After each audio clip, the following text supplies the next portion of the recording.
Friends very good morning. So ఇవాళ editorial start చేసే ముందు మన వెబ్సైట్ ఒకసారి అందరూ కూడా చెక్ చేయండి. So this is what our website is edtexclasses.com అని మీరు సెర్చ్ చేస్తే వస్తుంది.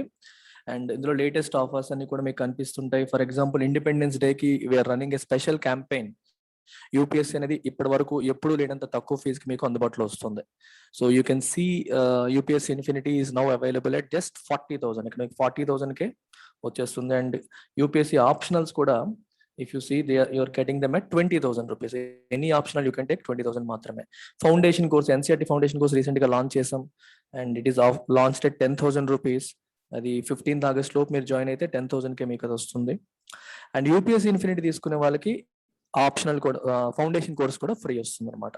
So with just 60,000 you can complete your UPSC preparation with life time validity. And అలాగే మీరు ఇక్కడ టాప్ సెల్లింగ్ కోర్సెస్ చూడొచ్చు. ఎక్కువ మంది స్టూడెంట్స్ ఏ కోర్సెస్ కొంటున్నారు అనేది మీరు ఇక్కడ చూడొచ్చు.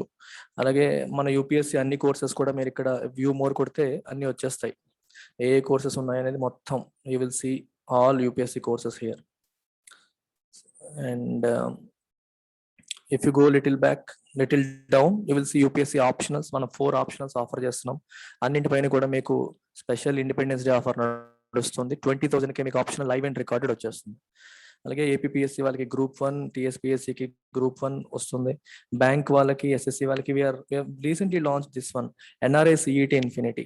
సో మీ అందరికీ తెలిసిందే ఐబీపీఎస్, ఎస్ఎస్సి, ఆర్ఆర్బీకి కంబైన్డ్ గా ఎంట్రన్స్ టెస్ట్ పెట్టబోతున్నారు.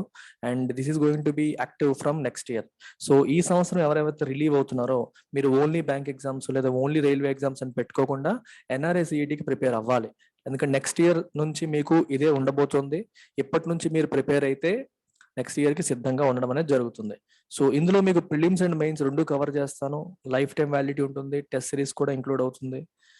అండ్ అగైన్ ఇనాగరల్ ఆఫర్ ఇది 16th ఆగస్ట్ నుంచి క్లాసెస్ స్టార్ట్ అవుతాయి దీనికి. సో క్లాసెస్ 16th ఆగస్ట్ నుంచి స్టార్ట్ అవుతాయి. ఎర్లీగా జాయిన్ అయ్యే వాళ్ళకి 10,000కే జాయిన్ అయ్యే ఆప్షన్ కూడా ఉంది. So this is about our website. Just go through it. మీరు సైన్ అప్ చేసుకోండి. అండ్ ఇంగ్లీష్ ఇన్ఫినిటీ కోర్స్ కూడా ఇక్కడ మీరు తీసుకోవచ్చు. So let's begin today's editorial. And అలాగే మీకు ఇంకా ఫర్దర్ డౌట్స్ ఏమైనా ఉంటే ఏదైనా కోర్సెస్ విషయంలో you can call the number. ఇక్కడ నెంబర్ కూడా ఇచ్చేసాను 7893899553. అడ్మిషన్స్ రిలేటెడ్ కోర్సెస్ కానీ డౌట్స్ కానీ ఏదైనా కోర్సెస్ పైన ఎంక్వైరీస్ ఏమైనా ఉన్నా సరే ఆ నెంబర్కి మీరు కాల్ చేయొచ్చు. సో టుడేస్ ఎడిటోరియల్ టైటిల్ ఏం చెప్తుంది? Over the border line. అంటే బార్డర్ లైన్ విషయంలో మిజోరాం మరియు అస్సాం మధ్యలో ఒక డిస్ప్యూట్ నడుస్తుంది, గొడవ నడుస్తుంది. ఏ విషయంలో? అది బార్డర్ లైన్ విషయంలో. బార్డర్ లైన్ ఏమో వాళ్ళు ఒకటి అంటారు, వీళ్ళు ఒకటి అంటారు. ఒకరికి ఏకాభిప్రాయం లేకపోవడం వల్ల కొన్ని అవాంఛనీయ సంఘటనలు రీసెంట్ గా జరిగాయి. దీన్ని ఎలా రిజాల్వ్ చేయాలి?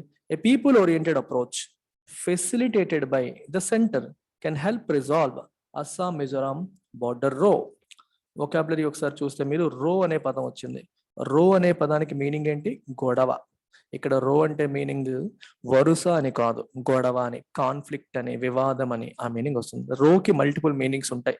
ఇక్కడ కాంటెక్చువల్ గా మీనింగ్ ఏంటి? వివాదం, గొడవ. అస్సాం మిజోరాం కి మధ్యలో ఉన్న ఈ గొడవ రిజాల్వ్ చేయడానికి అంటే పరిష్కరించడానికి ఏ అప్రోచ్ కావాలి? People oriented approach. అంటే జుడిషియరీ అప్రోచ్ అలా కాకుండా ప్రజల్ని ఇన్వాల్వ్ చేసి, స్టేక్ హోల్డర్స్ అందరిని ఇన్వాల్వ్ చేసి కూర్చుని మాట్లాడుకునే అప్రోచ్ అనేది కావాలి. అది ఎవరు ఫెసిలిటేట్ చేయాలి? Central government. ఎందుకంటే 2 రాష్ట్రాల మధ్య గొడవ వచ్చినప్పుడు సెంటర్ మధ్యవర్తిత్వం వహించాలి. వాళ్ళుండి వాళ్ళని వీళ్ళని ఇద్దరిని కూర్చోబెట్టి ప్రాబ్లమ్ ని సెటిల్ చేయడానికి ప్రయత్నం చేయాలి. ఫెసిలిటేటెడ్ బై, వాళ్ళు ఫెసిలిటేట్ చేయాలి, వాళ్ళు ఏర్పాటు చేయాలి. ఎవరు? సెంటర్ ఏర్పాటు చేయాలి. And it should be a people oriented approach. Only then this problem will be resolved. ఇక్కడ గ్రామర్ కొంచెం అబ్జర్వ్ చేయండి. Can help resolve. మామూలుగా ఇప్పుడు ఎప్పుడైనా సరే హెల్ప్ తర్వాత ఏదైనా వర్డ్ రాసినప్పుడు హెల్ప్ తర్వాత డైరెక్ట్ గా V1 రాస్తే సరిపోతుంది. మధ్యలో 2 రాయక్కర్లా. కెన్ హెల్ప్ టు రిజాల్వ్ అని చెప్పక్కర్లేదు. కెన్ హెల్ప్ టు రిజాల్వ్ అనక్కర్లా. అంటే రిజాల్వ్ చేయడానికి అన్నప్పుడు 2 పెడతాం ముందు. కానీ హెల్ప్ దగ్గర అది అవసరం లేదు, డైరెక్ట్ గా వర్బ్ పెట్టేయచ్చు. అదనమాట. The drawing down of tensions between Assam and Mizoram, at least at the leadership level, with the respective governments announcing the withdrawal of FIRs against the Chief Minister of Assam and the Rajya Sabha MP from Mizoram, among other steps, comes as a great relief. Drawing down ante taggedam, reduction. Draw down ante meaning enti? Reduction. Enti taggipovedam? Tensions అంటే ఉద్రిక్తతలు. రెండు రాష్ట్రాలకి మధ్యలో ఉన్న ఈ tensions ఏవైతే ఉన్నాయో అవి డ్రా డౌన్ అవ్వడం, అంటే తగ్గిపోవడం అనేది ఎక్కడ, at least at the leadership level. అంటే leaders especially Mizoram chief minister ఏమో అస్సాం చీఫ్ మినిస్టర్ మీద, అస్సాం చీఫ్ మినిస్టర్ ఏమో మిజోరాం చీఫ్ మినిస్టర్ మీద ఆరోపణలు వేసుకుంటూ ఒకరినొకరు తిట్టుకుంటా కూర్చున్నారు. అట్లీస్ట్ ఆ లెవెల్లో ఈ డ్రాడౌన్ టెన్షన్స్ అనేవి లేకుండా తగ్గడం ఏదైతే ఉందో, with respective governments announcing the withdrawal of FIRs. Mizoram వాళ్ళేమో అస్సాం చీఫ్ మినిస్టర్ మీద, అస్సాం వాళ్ళేమో మిజోరాం ఎంపీ మీద కేసులు పెట్టారు పోలీస్ స్టేషన్ లో. ఆ ఎఫ్ఐఆర్స్ ని ఇప్పుడు ఇద్దరు కూడా విత్డ్రావల్ చేశారు. ఓకే, ఎఫ్ఐఆర్స్ విత్డ్రా చేసుకున్నారు. ఈ స్టెప్ అనేది among other steps comes as a great relief. ఒక ఉపశమనం లాగా వచ్చింది, ఒక గ్రేట్ రిలీఫ్ లాగా వచ్చింది. ఇంకా రెండు రాష్ట్రాలకి గొడవలు పెరిగి ఎంత పెద్దవి అయిపోతాయో, ఒక దేశానికి గొడవ లాగా దేశంలో ఉన్న రెండు రాష్ట్రాల మధ్యలో గొడవలు, ఇది దేశానికి చెడ్డ పేరు తీసుకొస్తుంది, ఇది ఎంత పెద్ద అవుతుందని భయపడుతున్న తరుణంలో ఒకరిపైన ఒకరు పెట్టుకున్న కేసెస్ వాళ్ళు విత్డ్రా చేయడం అనేది comes as a great relief, ఒక ఉపశమనాన్ని కలిగించే అంశం లాగా మనకి వచ్చింది.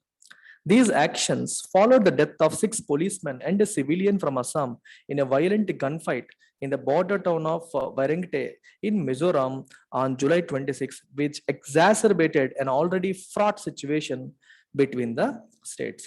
ఈ యాక్షన్స్ అన్ని ఎప్పుడు జరిగాయంట? ఫాలోడ్ అంటే వాటి తర్వాత ఇది జరిగిందని. దేని తర్వాత? The deaths of 6 policemen and civilian from Assam. అస్సాంకి చెందిన ఒక సివిలియన్ మరియు 6 పోలీస్మెన్ ఒక వైలెంట్ గన్ ఫైట్ లో చనిపోయారు. ఎక్కడ జరిగింది gun fight? Assam border town of Vairengte. అది ఎక్కడ ఉంది? మిజోరాం. జూలై 26న వైరింగ్టే టౌన్ లో జరిగిన ఈ గన్ ఫైట్ లో 6 అస్సామీ పోలీస్ మరియు ఒక సివిలియన్ చనిపోయారు. దానివల్ల ఉద్రిక్తతలు ఆల్రెడీ పెరిగిపోయాయి. ఈ ఇన్సిడెంట్ ఏం చేసిందంటే విచ్ ఎగ్జాసర్బేటెడ్ అండ్ ఆల్రెడీ ఫ్రాట్ సిచ్యువేషన్. ఫ్రాట్ అంటే filled with lot of anxiety, tension అని అర్థం. మీకు ప్రతి పదానికి మల్టిపుల్ మీనింగ్స్ ఉంటాయి వెన్ యూ ఓపెన్ డిక్షనరీ. ఈ సిచ్యువేషన్ లో ఏది ఫిట్ అవుతుందని మనం చూసుకోవాలి. ఫ్రాట్ అంటే ఏంటి ఇక్కడ మీనింగ్? ఫ్రాట్ విత్ అంటే, ఫ్రాట్ సిచ్యువేషన్ అంటే filled with anxiety, filled with stress, already stressful situation between the states. రెండు రాష్ట్రాలకి మధ్య ఆల్రెడీ స్ట్రెస్ అప్ అయిపోయిన సిచ్యువేషన్ ఎగ్జాసర్బేట్ చేసింది, అంటే ఇంకా చెడగొట్టింది, ఇంకా పెద్దది చేసింది. ఒక ప్రాబ్లమ్ ని ఇంకా ఉద్రిక్తం అయ్యేలా చేయడాన్ని ఏమంటాం? ఎగ్జాసర్బేట్ అని అంటాం. we say it is exacerbate.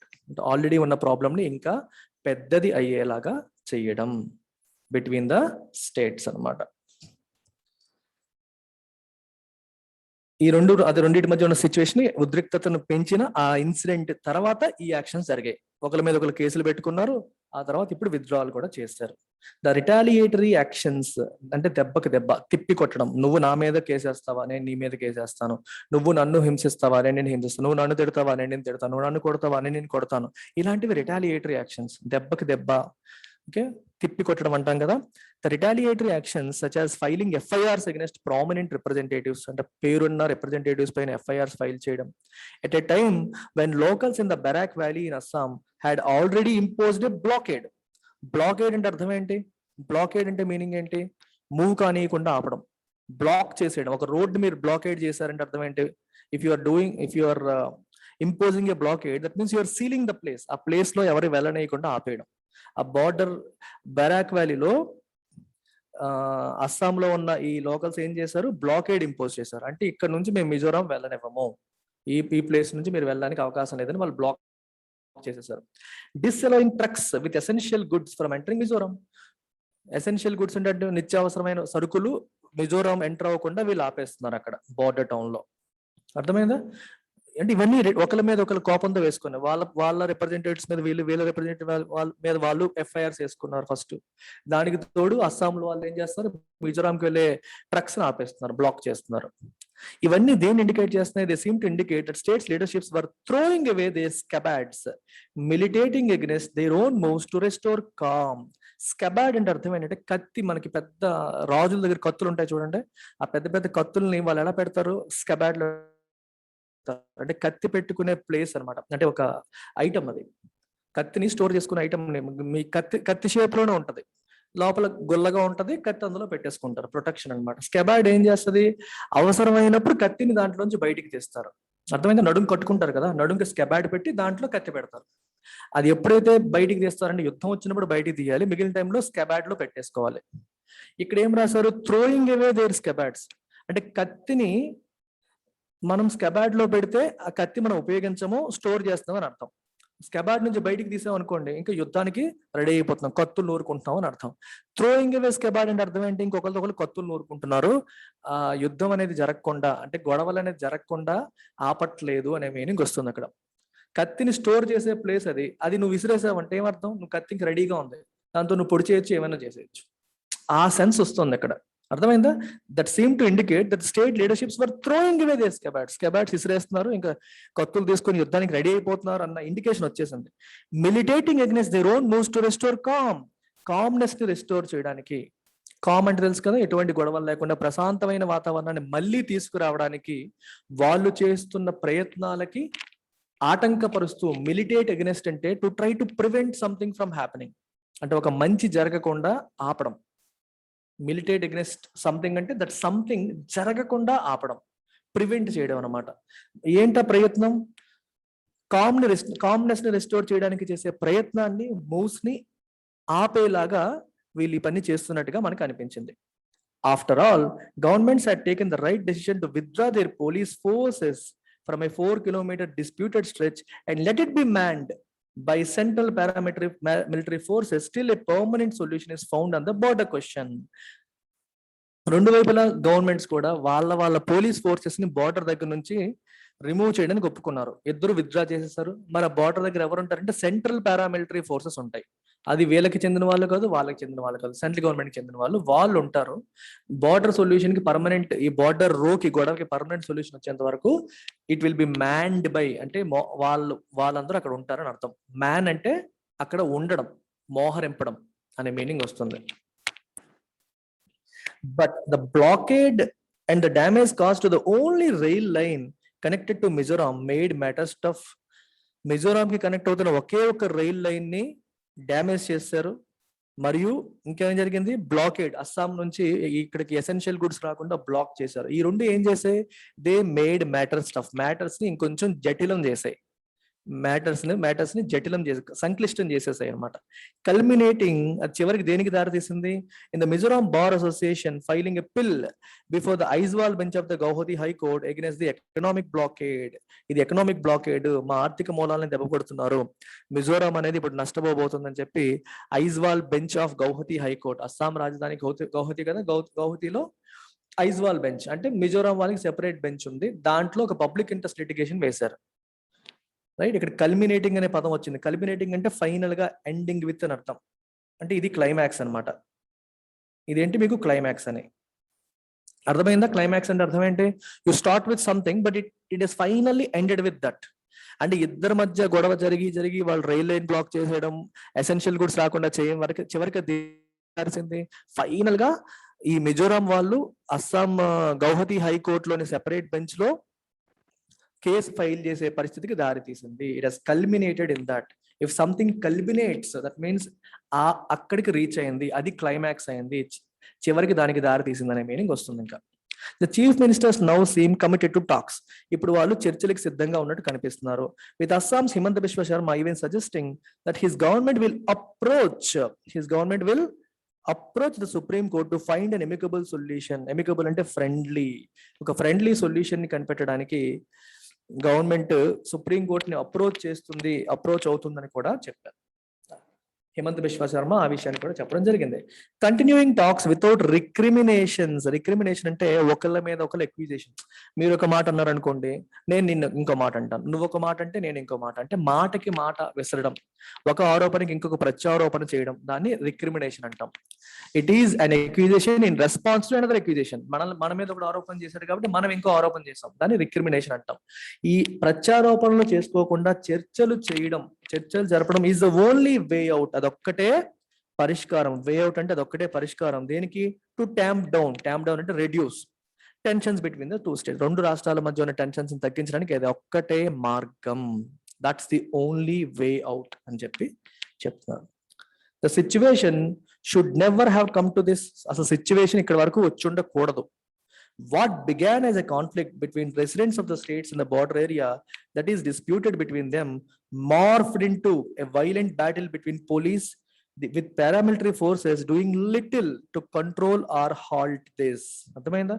ఒక కాన్ఫ్లిక్ట్ లాగా మొదలైంది between residents of the states in the border area.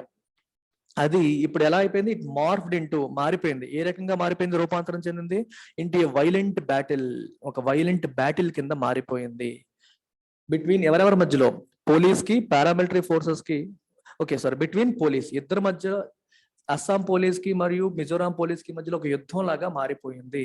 With paramilitary forces, central government కింద paramilitary forces doing little to control or holidays, వాళ్ళు దీన్ని ఏమాత్రం చేయలేకపోయారు. డూయింగ్ లిటిల్ అంటే they have not done anything, దీన్ని ఆపడానికి వాళ్ళు ఏ ప్రయత్నము చేయలేదు.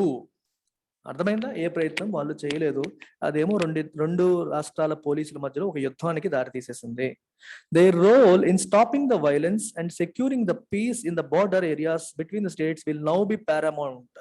ఇప్పుడు ఏం చెప్పారు, బార్డర్ ఏరియాలో ఎవరు ఉండాలని చెప్పారు, సెంట్రల్ పారామిలిటరీ ఫోర్సెస్ ఉండాలని చెప్పారు. ఇప్పుడు వాళ్ళ యొక్క రోల్ అంటే వాళ్ళ యొక్క ప్రక్రియ, వాళ్ళ యొక్క బాధ్యత ఏ విషయంలో, in stopping the violence and securing the peace, violence ని ఆపి బార్డర్ దగ్గర పీస్ ని సెక్యూర్ చేయడంలో వాళ్ళ రోల్ అనేది విల్ నౌ బి పారామౌంట్. ఇది చాలా ఇంపార్టెంట్. ఇప్పుడు even as the Assam government must compel residents to avoid continuing the blockade, even as the Assam government ఇప్పుడు ఏం చేయాలి, మస్ట్ కంపెల్ రెసిడెంట్స్, ఫోర్స్ చేయాలి, రెసిడెంట్స్ ని ఫోర్స్ చేయాలి.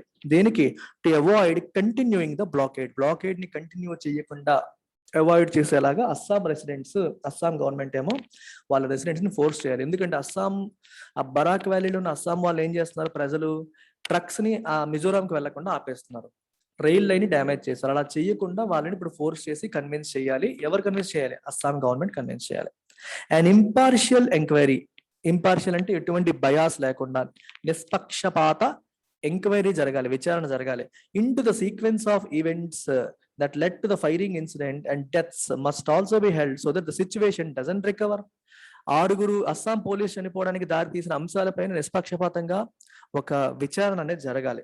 సీక్వెన్స్ ఆఫ్ ఈవెంట్స్ అంటే ఏ రకంగా, ఏది ముందు జరిగింది, ఎవరు ముందు స్టార్ట్ చేశారు, ఏంటి అనే విషయంలో నిష్పక్షపాతమైన ఎంక్వైరీ జరిగి అండ్ ఒక రిపోర్ట్ అనేది ఇవ్వాలి. So that the situation doesn't రికర్, ఇది మళ్ళీ జరగకుండా ఉండడానికి అది హెల్ప్ చేస్తుంది, విషయం అనేది బయటకు వస్తుంది. On the question of settling the borders to the satisfaction of both states, రెండు రాష్ట్రాలకి సాటిస్ఫై అయ్యేలాగా బార్డర్ ఇష్యూని సెటిల్ చేసే క్వశ్చన్ లో ఏ కన్సర్టెడ్ అంటే కోఆర్డినేటెడ్, జాయింట్ అని అర్థం. మీకు కన్సర్టెడ్ గుర్తుపెట్టుకోవడానికి ఒక ట్రిక్ చెప్తాను చూడండి. మ్యూజికల్ కన్సర్ట్ అంటారు. మ్యూజికల్ కన్సర్ట్ అంటే అర్థం ఏంటి, మ్యూజికల్ కన్సర్ట్ లో ఒక వాయిద్యం మాత్రమే ఉండదు, అందరూ ఉంటారు. హార్మోనియం వాయించే వాళ్ళు, డొప్పు కొట్టే వాళ్ళు, ఫ్లూట్ వాయించే వాళ్ళు, అందరూ కలిపి ఒకేసారి వాళ్ళ వాయిద్యాన్ని ఉపయోగిస్తారు. అప్పుడు వచ్చే సౌండే కన్సర్ట్. విభావరి అంటారు, సంగీత విభావరి, musical concert. It is a joint and coordinated effort అనమాట, ఒకళ్ళు చేసేది కాదు. ఇక్కడ కూడా కన్సర్టెడ్ ఎఫర్ట్ ఉండాలంటే అర్థం ఏంటి, కన్సర్టెడ్ అప్రోచ్ అంటే యూ ఇన్వాల్వ్ ఎవ్రీవన్, ఒక్కళ్ళే కాదు అందరినీ ఇన్వాల్వ్ చేసి, దట్ పీపుల్ ఓరియంటెడ్ అప్రోచ్ ఉంటే బై ద రెస్పెక్టివ్ అథారిటీస్, రెండు వైపులా ఉన్న అథారిటీస్ ఉపయోగించి పీపుల్ ఓరియంటెడ్ అప్రోచ్ తీసుకొచ్చినప్పుడు with the facilitation of the centre, మధ్యలో సెంటర్ ఉండి ఇద్దరి మధ్య ఇలాంటి చర్చలు జరిగే ఒక వాతావరణాన్ని కల్పించినప్పుడు it facilitation of the centre can strive to achieve that instead of a purely juridical approach that seeks to address this via states' respective historical claims, a method that is used to settle sovereign claims. Long sentence adi malli koncham slow ga chepta chudandi. On the question of settling the borders to the satisfaction of both states, అంటే రెండు రాష్ట్రాలకి సంతృప్తి పరిచేలాగా border విషయాన్ని settle చేసే, border question ని settle చేసే విషయంలో ఏ concerted అంటే జాయింట్, కోఆర్డినేటెడ్, పీపుల్ ఓరియంటెడ్ గా వెళ్ళాలి. వేరే రకంగా ఇది రెండు దేశాల మధ్యలో గొడవ అన్నట్టు వెళ్లకుండా, రెండు అక్కడ ప్రజలు ఇక్కడ ప్రజలు ఇద్దరికి మంచి జరిగేలాగా ఆ ఓరియంటేషన్ లో అప్రోచ్ జరగాలి బై ద రెస్పెక్టివ్ అథారిటీస్. అంటే మిజోరాం అథారిటీస్ మరియు అస్సాం అథారిటీస్. ఫెసిలిటేషన్ ఎవరు చేయాలి, సెంటర్ చేయాలి. మధ్యలో సెంటర్ ఉండి ఇలా కోఆర్డినేటెడ్ అప్రోచ్ వెళ్తే అదేం చేస్తుంది, can strive to achieve that. అప్పుడు మనకి ఈ బార్డర్ ఇష్యూ అనేది సెటిల్ అవుతుంది, అని అర్థం. Instead of a purely juridical approach, juridical అంటే అర్థం ఏంటి, జుడిషియరీని ఇన్వాల్వ్ చేసే approach, and approach which involves judiciary. అంటే ఇప్పుడు రెండు దేశాల మధ్యలో గొడవలు అయ్యాయి అనుకోండి, ఏమవుతుంది, judiciary, international court of justice కి ఇలాంటి వాటికి వెళ్తారు. అంటే అలాంటి అప్రోచ్ కాదు, తీసుకోవద్దు. పీపుల్ ఓరియంటెడ్ అప్రోచ్ తీసుకోండి. ఓన్లీ సుప్రీం కోర్టుకి వెళ్ళిపోతే పని అయిపోతుంది, కోర్టుకి వెళ్ళిపోతే సెటిల్ అయిపోతుంది అనేది కాకుండా ప్రజల అప్రోచ్ తో అందరూ కూర్చుని మాట్లాడుకునే అప్రోచ్ అనేది బెటర్ అని చెప్పి చెప్తున్నారు. ఓకే, జనరల్ గా సోవరిన్ క్లెయిమ్స్ అంటే ఈ రాష్ట్రం ఆ రాష్ట్రం దీనికి దానికి గొడవలు ఏంటి అని తేల్చుకోవడానికి జ్యుడిషియరీకి వెళ్తారు. అలా కాకుండా ఇలా తేల్చుకుంటే బెటర్ అనేది ఇక్కడ ఉద్దేశం అనమాట. After all both Assam and Mizoram are part of the Indian union. Assam Mizoram వేరు వేరు దేశాలా? కాదు, ఒక దేశంలోనే రెండు రాష్ట్రాలు. అర్థమైందా? ఇండియాకి వేరే వాళ్ళకి గొడవ అయింది అనుకోండి, then you will go to international, వాళ్ళ దగ్గరికి వెళ్తావు, సెటిల్ చేసుకోవడానికి ట్రై చేస్తాం. ఇక్కడ ఇండియాలో రెండు రాష్ట్రాల మధ్య గొడవ ఇది. దీనికి కోర్టుల ద్వారా కాకుండా పీపుల్ ద్వారా కూర్చొని సెటిల్ చేసుకోవడం బెటర్ అని చెప్తున్నారు.